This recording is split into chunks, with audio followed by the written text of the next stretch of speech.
Next project, I'm going to be installing a direct vent water heater in our house. I'm going to be replacing that one over there, which is your standard natural draft 40-gallon water heater that was installed in 1988. Boy, how many years is that? 20, 30, 40, 44 years. Is that right? Did I do that math right? It's pretty old. It doesn't owe us anything. So that's going to get taken out, and I'm going to be putting this thing in. Let's take a look at this. But first, title intro.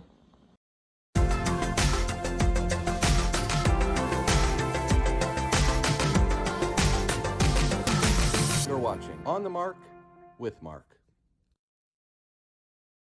Here's my old water heater, and as always, no job is ever as easy as it first appears.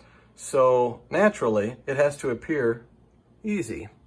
So I've done some measuring, and from here to here is 13 inches.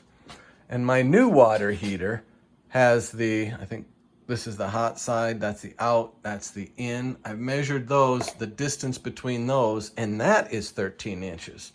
So that's kind of good news.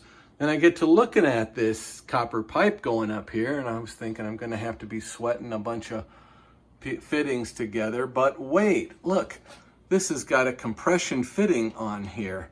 This is the line that goes to our ice maker and water dispenser in our refrigerator. So I can unscrew this right here and disconnect this copper pipe. And then there's another one right here that actually has a bit of an issue. I installed this one several years ago. This one is going to our whole house humidifier, which has not worked for some time and has just caused a lot of problems. So that, you'll notice, that valve is shut off. So that's really not doing anything right now, but in the future, we're going to be getting that replaced. So I want to keep this. But I'll be able to disconnect right here, and then I'll be able to unscrew from the water heater right there. Now, you might notice this water heater is quite a bit shorter than the new one. So all I'm going to have to do is cut this pipe shorter, and since this is kind of corroded right here, I'll be able to clean that up, and cut this pipe up here shorter, and then reclamp it in there. Now I'm going to be buying 2 new ferrules that are inside of that nut there, because those get crushed when you use them, and you shouldn't reuse those. So that's all I need, though. I'll be able to reuse these valves. But this pipe and this pipe will just be shorter. So this valve will end up probably pretty close to where this one is, straight across here. And then this section of this pipe will get cut out. So looking easy, right? The job appears easy. This water heater has the emergency pressure release valve on the top. And then it's got this short piece that comes over here and goes down. Now, when we bought this house, the home inspector showed me that if you pull up on that thing, it does not blow. It's corroded in some way that this is not doing its job, won't do its job, which is very dangerous, but we've been living with it for the 7-8 years we've been living here. This water heater has the emergency pressure release valve on the side, which happens to be about the same height as where that 90-degree elbow is, where that pipe turns and goes down. So I'll be sweating those apart. I'll disconnect this pipe right here and this elbow right here, this 90, and then I'll take this pipe and attach it right to that threaded fitting, and then that should fit right on our pressure release valve right here. So doesn't that seem easy? So that's all the plumbing side.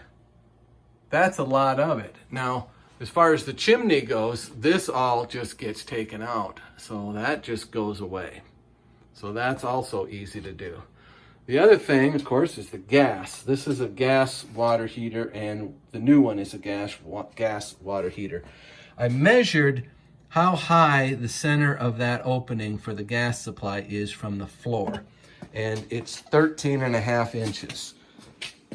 And I measured this one, and from the center of this is where the gas goes in to the floor, is 13.5 inches. So I might not have to do any new pipes there either. The union for it is clear up here. So I'm gonna have to disconnect it here, and then I'll be unscrewing several pieces down here to get this apart. But I should be able to put this all back together. I'll have to get pipe dope and reseal whatever I need to take apart. I will try to take apart as few joints as possible to be able to get this apart. And since it's going to the same height, I'll just be able to reuse that union right there, and everything will be tied up. This water heater has an electric fan on the top of it. It's a direct vent, and what it does is it uses power to pull the exhaust gases away. And then what you need to do is pipe this out the side of your house.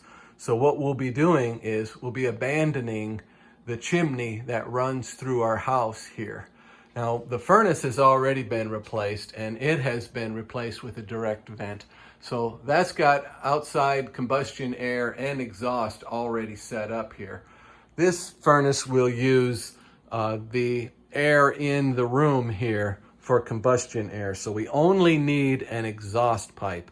And I've read through the instructions, and for the distance that I need to go, I need to convert from here. This is a 2-inch discharge. It needs to immediately switch to a 3-inch, just like the furnace does here. That was 2-inch and goes to 3-inch because of the distance. And then what I'll do is it'll come straight up from where the water heater is now, and then come through those pipes there.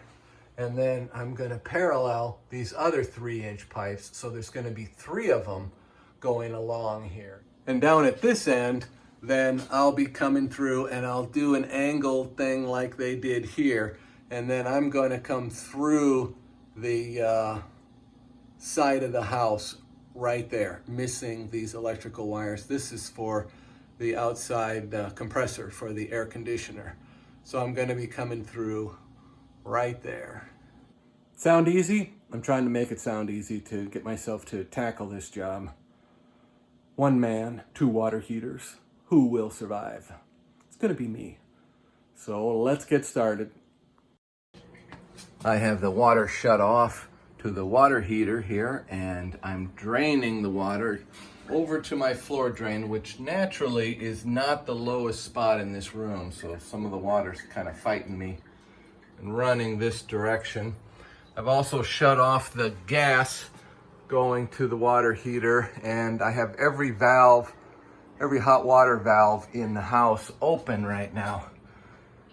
So we're draining the water. Now I'm going to disconnect the chimney going through the house here.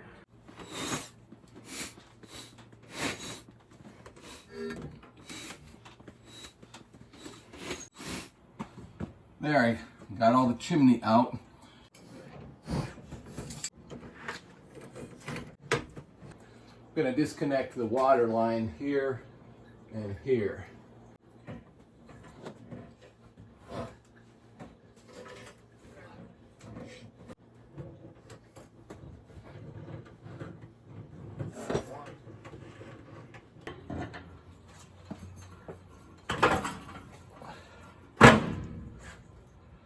Water heater's too light now.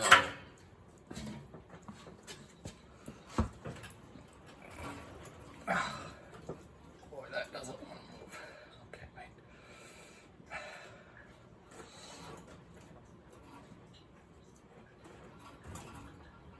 Oh, I wish you don't want to move. The water heater's completely free now. I'm getting a little bit of residual water out of that pipe, but both sides are disconnected, and the gas line is disconnected. There's no electrical on this one. I'm going to try to get it out of here, maybe lay it on its side and see if I can put my weight on this fitting here to get it to come loose.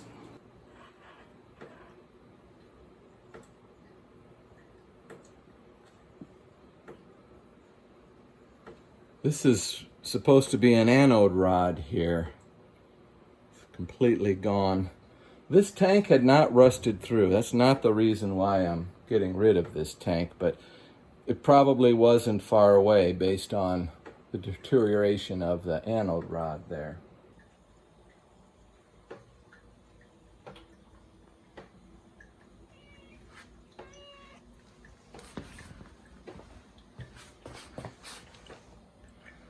As soon as this thing's through draining, then I can move it.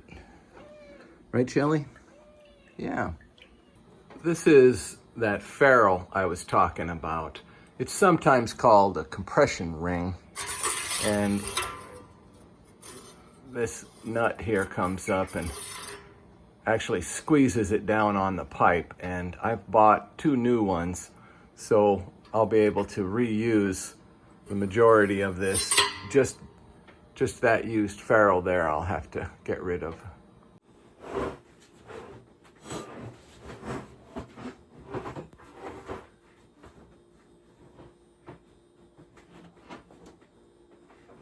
Okay, now that it's out in the open a little more, let's see if I can rustle this thing. I'm going to try undoing this overflow here, or pressure release valve piping, so I don't get it mangled up. Do I get enough room? Oh, just barely. Yeah. Okay, I'll be reusing parts of this. That wasn't too bad.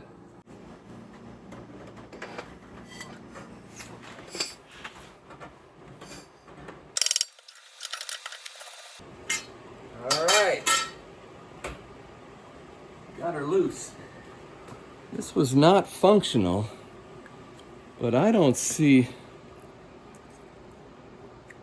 any reason. Well, hard to tell. It did not work though. That was probably more dangerous than what I'm thinking.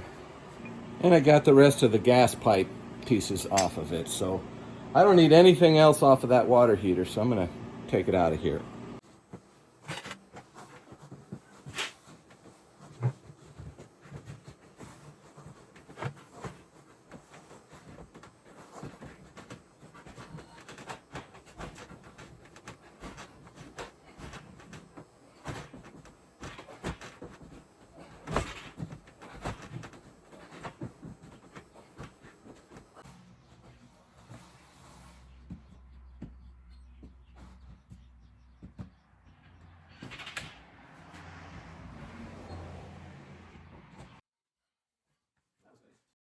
Here's the bottom of the new water heater, and I'm gonna go off script here for the instructions a little bit. If you look down here, there's a big rust stain there, and a third one right there. Mostly I do this in my garage, but I might as well do it here. I like to keep metal off of a concrete floor. And this doesn't even have any feet on it. It's just got this pad here. So I've got this bit of foam here. It's pretty thin, but I'm gonna glue that onto the bottom of this water heater here just to keep the metal off of the concrete. Now, I don't know, it might still rust, but I have a little bit of peace of mind there. Whoever installed this furnace also just let the metal sit right on the floor. Seems like there should be some vibration isolator or some bricks or something lifting that up a little bit so that metal doesn't contact the floor. So I'm sure I'm going to have some rust there. Looks like there's some rust from the previous furnace here too. This is at least the second one that was in this house. Something like that.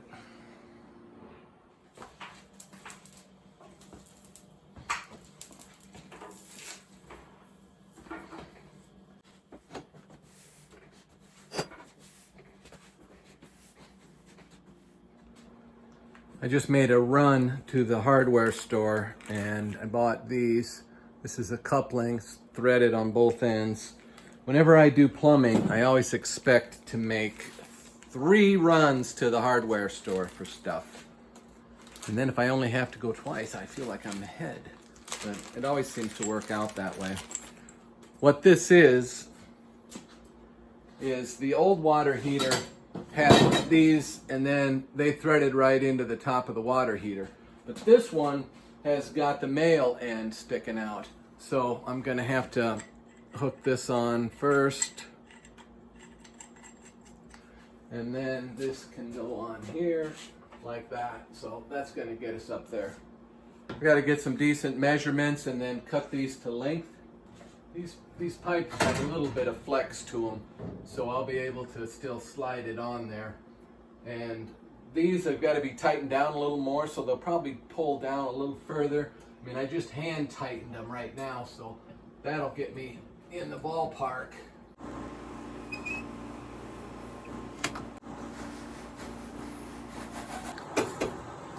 Having this pipe clean on the outside is not as important when you're using a compression fitting, but what is still important is that you get this burr off of the inside here. That the water does something crazy as it passes across that. So this tool right here has a little deburring part to it. So that's really what I'm doing right now is being sure to get as much of that burr off as I can. Getting rid of that. Beautiful.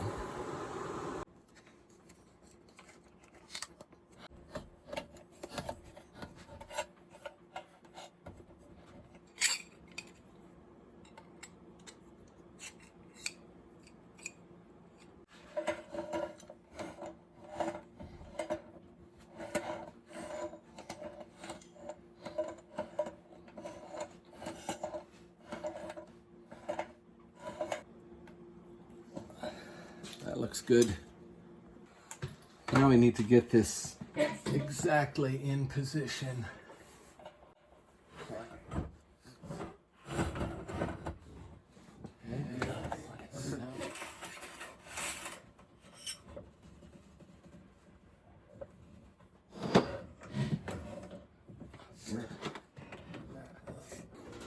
There's the sleeve.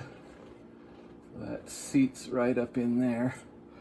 I took that brush that I deburred the end of the pipe with, and I cleaned the inside of that compression fitting there. So hopefully we get a good seal on that. So here we are. Let's not get cross-threaded.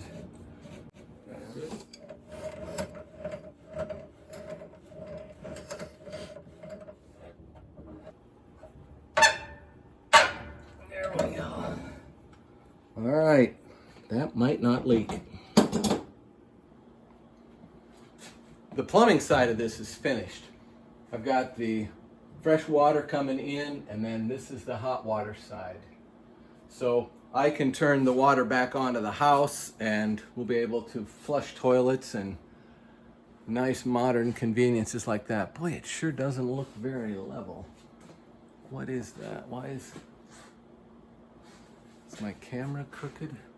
I think it looks worse, but I actually went after it with the level, and I thought I got it a little bit better.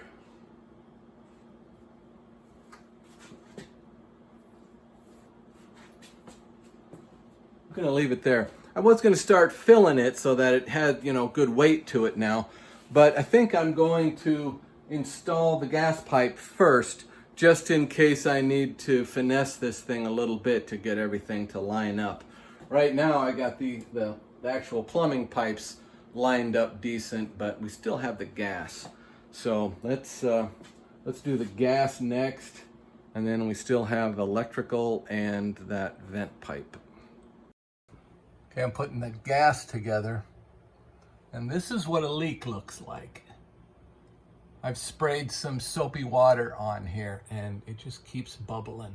So right at this union, we've got a leak. So I'll try tightening that more. We may have to take it apart and clean it up better and put it back together. This is just a little foam. Right here, it was a little foam. You saw how big the bubbles are when there's an actual leak. I've tightened it once and it's still leaking. I'm gonna try to bear down on it again. Got it the third time. So the gas is back on and the water pipes are connected.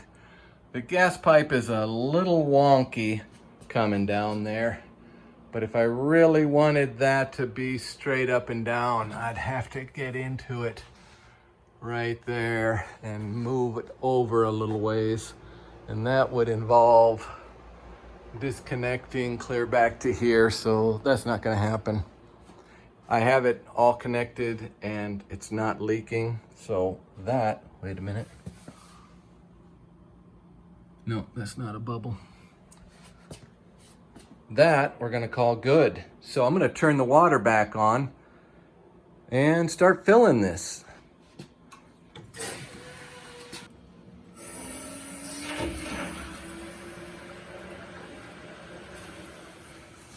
I had every hot water valve in the house open, and it took quite a while to fill this 40 gallons, but it's full now, and I've been through the whole house and shut off all the valves, so we're running full pressure right now, and I don't see any leaks, so that was a success there. So now the water is turned back onto the house so we can flush toilets again, and we got the gas hooked up.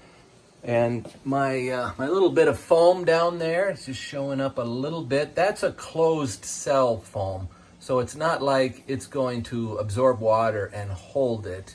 There's two layers there, so water could get in between the two layers, but I did glue it in between each one. So I don't know if that was a good idea or not. That's what I did.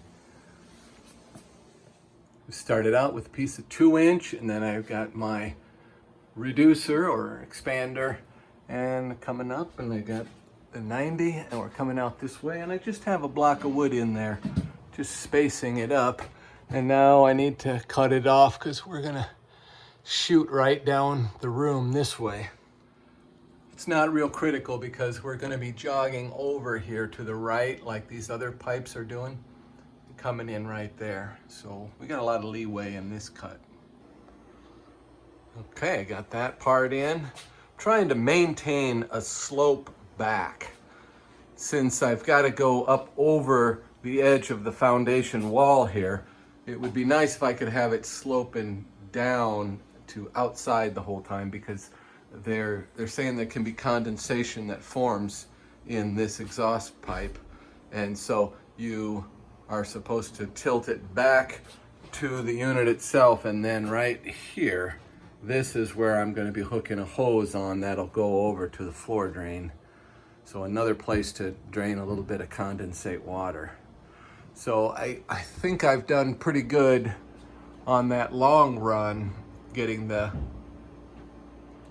drop coming back this way. But this little short piece right here, I'm kind of restricted by that water pipe there. Only allows me to go down so far, and then right here I'm on that gas pipe, so I can't go continuously. I can't go higher right here, so it's gonna have to do.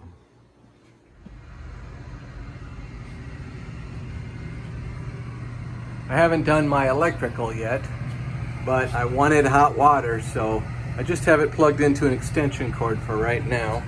And it's got a nifty little pilot light on it there, kind of blue, and we're warming up water right now. The fan is running and it's pulling some draft right here, and this pipe is pretty warm. I got it kind of woven in there. Look how tight that is. And I've got all of my J-hooks on it now, so it's supported, and I have as much slope as what I could get with the space I have. So that's the way it is here. I haven't sealed up around the hole I put in the side of the house yet. I do have the screen on the outside. And the water is hot, so we're good. Well, we had nice warm showers this morning, so the new water heater is working. But after sleeping on this, I've decided gluing this piece on is a mistake.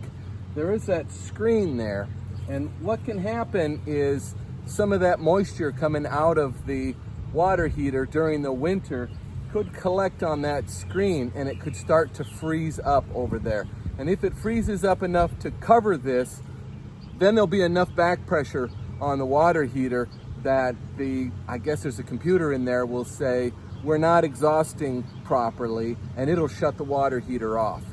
So then we'll have cold water.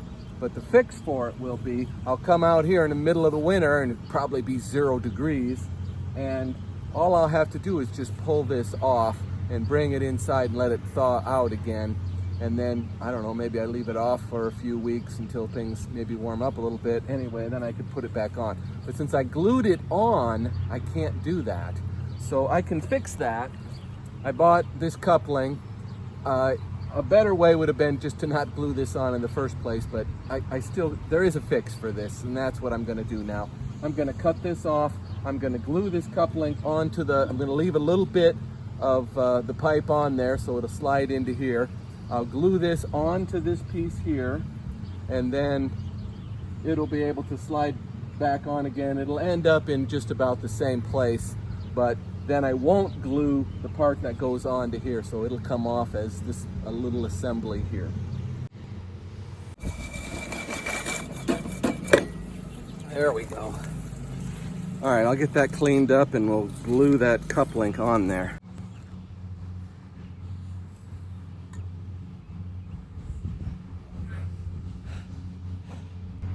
Now that is my little assembly. I could have put this coupling glued onto the pipe on the house and just had that short piece of pipe, but I thought this looked a little more finished. Also, it gives me a little bit larger piece to hang on to when I'm trying to pull this off in the dead of winter. This is a primer that is supposed to bond to PVC.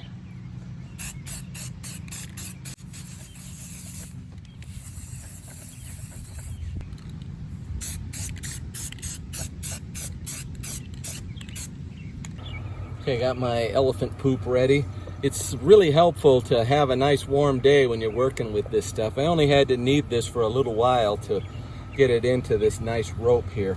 So now I just need to wrap it around this pipe here, and we'll get a good seal on here.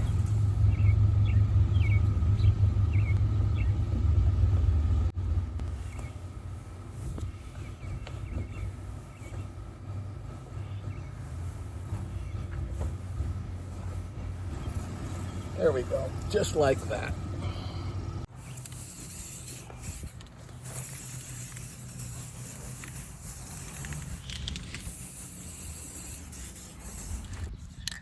I'm hoping this is a decent enough color to match the house.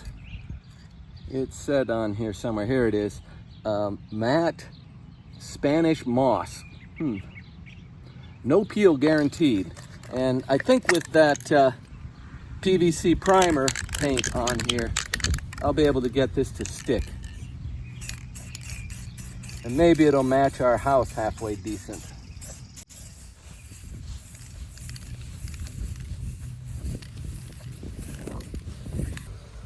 And I painted this stuff too. So that's a little better of a match to the house. It's still wet, it'll probably change color a little bit.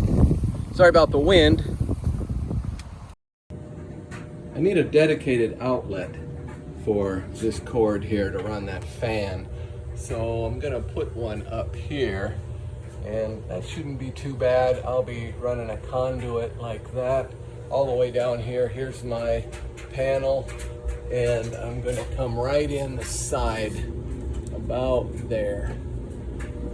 So I'm gonna run the conduit first. My new conduit running down the wall. And I had to make a little dip right there to get under some plumbing. And then I turn the corner here, and it actually goes up a little bit there to get against the wall. And I just left this the full 10 foot length, and it came out right there, which will work out pretty good.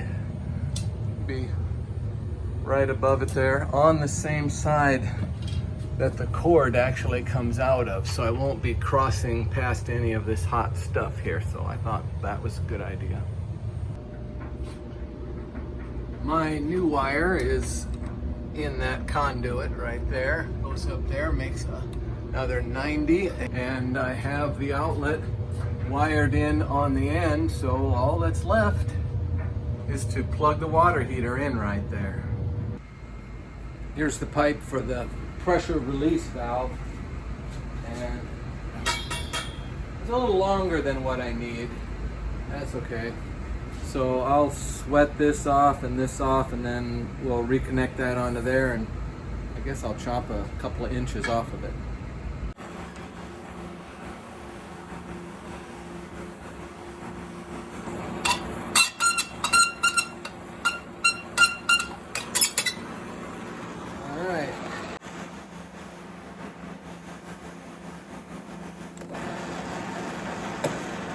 There we go.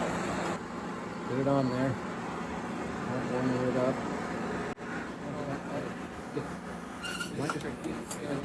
All right, there we go. The code says that the bottom of this pipe needs to be no more than 6 inches from the floor. And it looks like I'll be running about 1 inch from the floor. There we go. Looks like it's a little, well, that don't leak. There we go. All right, is that it? Let's have a look at this. We've got the gas plumbed in, and all of the actual plumbing plumbed in, and kind of a half-hearted attempt at insulating pipes was done here. And we've got our power for the power vent. There's the outlet, and some fairly decent pipe bending here. Oh, I got a couple more nails to put in to support that. Nice little dip here for some plumbing. And then we come across here, and then I got 2 90s where I come down and go right into the side of the box here. And we've got it on just a 15 amp breaker here, because that's not a very big load, and it's the only thing on that circuit. The sun is almost down now, and this paint has had plenty of time to dry. So let's see how this turned out here. Hopefully my tape job protected the siding enough, although it's pretty close to the same color as the siding. We'll get this off of here. Stuck on my finger, like, oh, there we go. And this, and there.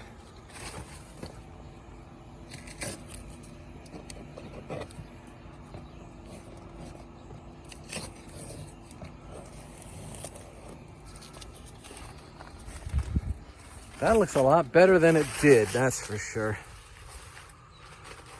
And now I've got this part here.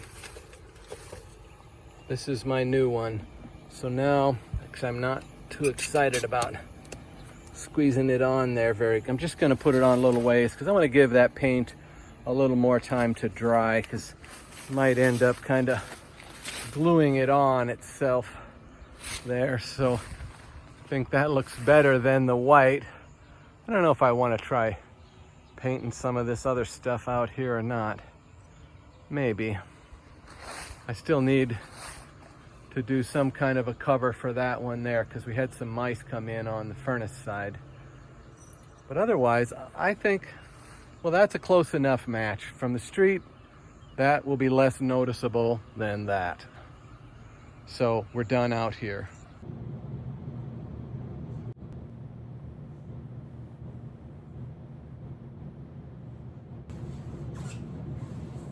I always wonder later, how old is that thing? So on appliances like this and garbage disposal, that sort of thing, I just write the date right on the thing, then I know. It's been installed for few days now. And as this tube warms up, whenever the water heater is running, what's happened is it's just kind of collapsed here.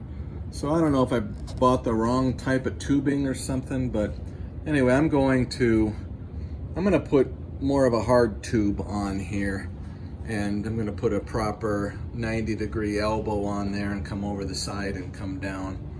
I think that'll be a lot cleaner. Now the tube is nice and straight, and I got a decent corner there. I just need to add a couple more pieces of pipe. Okay, got her done, and I zip tied onto the side of this tube that catches the emergency blow off there, and I'm coming across the floor, and I'm gonna need to get another piece of tubing to go from the end of that over here with the rest of these condensate lines over to the floor drain. So that's something I can easily take care of later. So we're calling this finished. Let me recap this water heater. The process of your standard water heater, that part went well. The gas line and the water pipes, I've done that. This is the fourth one of these I've done, so that was no big deal.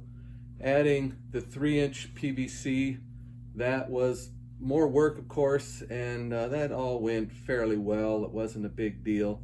I actually had a lot of trouble with the electrical. My panel is pretty full, so I had to move a few things around, and it's just such a rat's nest in there. I was pretty scared. It's kind of a dangerous thing. You could really get into some trouble there.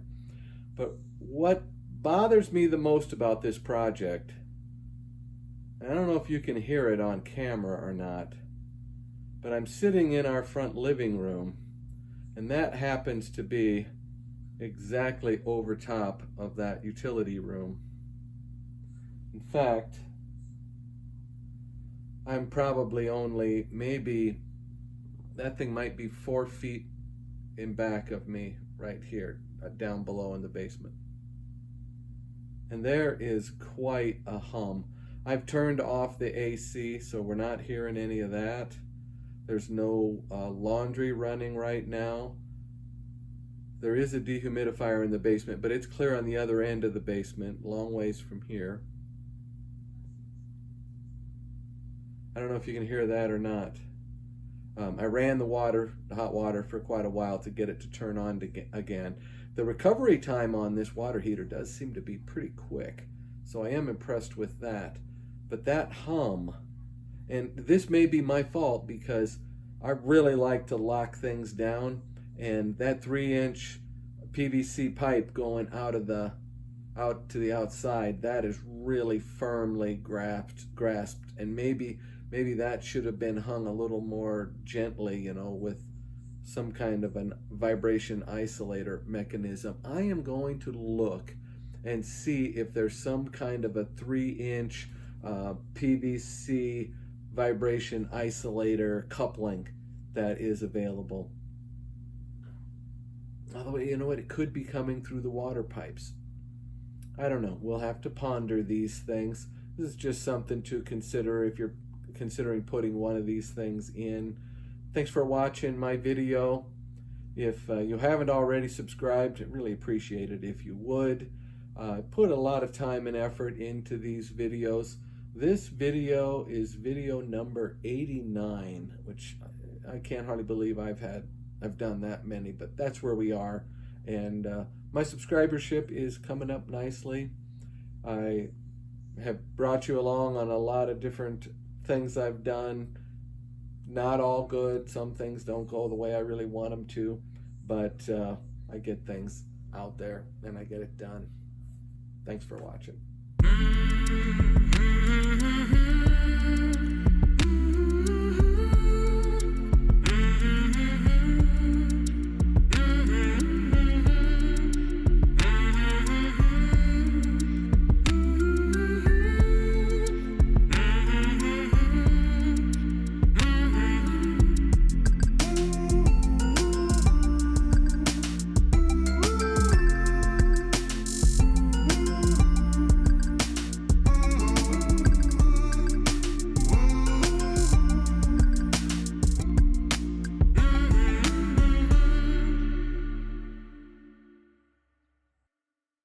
Good, good, good. Okay, I'm gonna try to use this pipe clamp as a wrench. I think that might give me enough leverage, but we'll see. Come on, turn, you dog.